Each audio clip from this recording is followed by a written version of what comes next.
முக்கிய செய்தியாக பார்த்துக் கொண்டிருக்கிறோம். மயிலாடுதுறை குளிச்சார் மூங்கில் தோட்டம் பகுதிகளில் பெய்த கனமழையால் பயிர்கள் வெள்ள நீரில் மிதக்கிறது. இது குறித்து கூடுதல் தகவல்களுக்காக நம்முடன் செய்தியாளர் சக்திவேல் இருக்கிறார். இது குறித்து கூடுதல் தகவல்களுக்காக நம்முடன் செய்தியாளர் யோகேஸ்வரன் இருக்கிறார். வணக்கம் யோகேஷ், கூடுதல் தகவல்களை சொல்லுங்க. அபிஷேக், டிட்வா புயல் காவேரி டெல்டா மாவட்டமான மயிலாடுதுறை மாவட்ட கடலுக்கு வந்த நிலையில் மயிலாடுதுறை மாவட்டத்தில் கடல் கடுமையான சீற்றத்துடன் காணப்படுகிறது. பல்வேறு மீனவ கிராமங்களில் கடல் கடுமையான சீற்றத்துடன் அலை மேலோங்கி வருகிறது. மயிலாடுதுறை மாவட்டம் தரங்கம்பாடி கடற்கரையில் அலைகள் சுமார் 10 அடிக்கு மேல் ஆர்ப்பரித்து வருகிறது. இதனால் மீனவர்கள் கரைகளில் தங்கள் படகுகளை பாதுகாப்பாக நிறுத்திவிட்டு வீட்டிலேயே முடங்கியுள்ளனர். அவ்வப்போது காற்று பலமாக வீசி வருவதால் இந்த பகுதியானது வெறிச்சோடி காணப்படுகிறது. புகழ் பெற்ற சுற்றுலா தலமான தரங்கம்பாடி டேனிஷ் கோட்டைக்கு எதிரே உள்ள மணல் வளாகத்தில் குளம் போல மழை நீர் தேங்கியுள்ளது. மேலும் தற்பொழுது கடல் அலை கடுமையாக சீற்றத்துடன் காணப்பட்டு வரக்கூடிய நிலையில் இன்றைய காலை முதலேயே ஒரு சில பொதுமக்கள் மற்றும் சுற்றுலா பயணிகள் தங்கள் குழந்தைகளுடன் கடற்கரையில் வந்து ஆபத்தை உணராமல் புகைப்படம் எடுத்து வருகின்றனர்.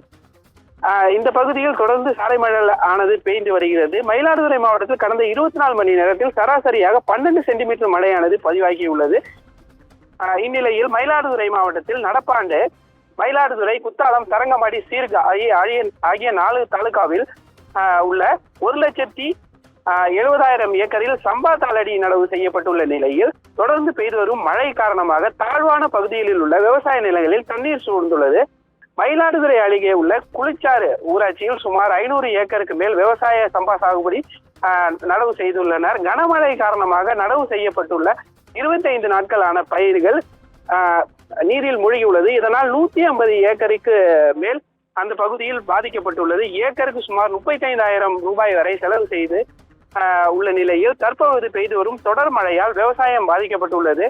விவசாயிகள் உரிய இழப்பீடு வழங்க வேண்டும் என்று அவர்கள் கோரிக்கை வைக்கின்றனர். இது மட்டுமின்றி தரங்கம்பாடி தாலுகாவில் உள்ள SS பட்டியில் மழை நீர் வீடுகளில் சூழ்ந்துள்ளதால் பொதுமக்கள் அனைவரும் வீட்டை விட்டு வெளியே வர முடியாமல் கஷ்டப்பட்டு வருகின்றனர்.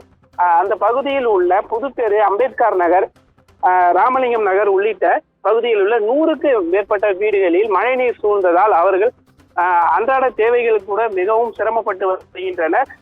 உரிய முறையில் வாய்க்கால்களை தூர்வாரியிருந்தால் மழை நீர் செல்வதற்கு ஏதுவாக இருக்கும். இதை செய்யாததே இதற்கான காரணம் என்று அவர்கள் குற்றம் சாட்டுகின்றனர். அபிஷேக்,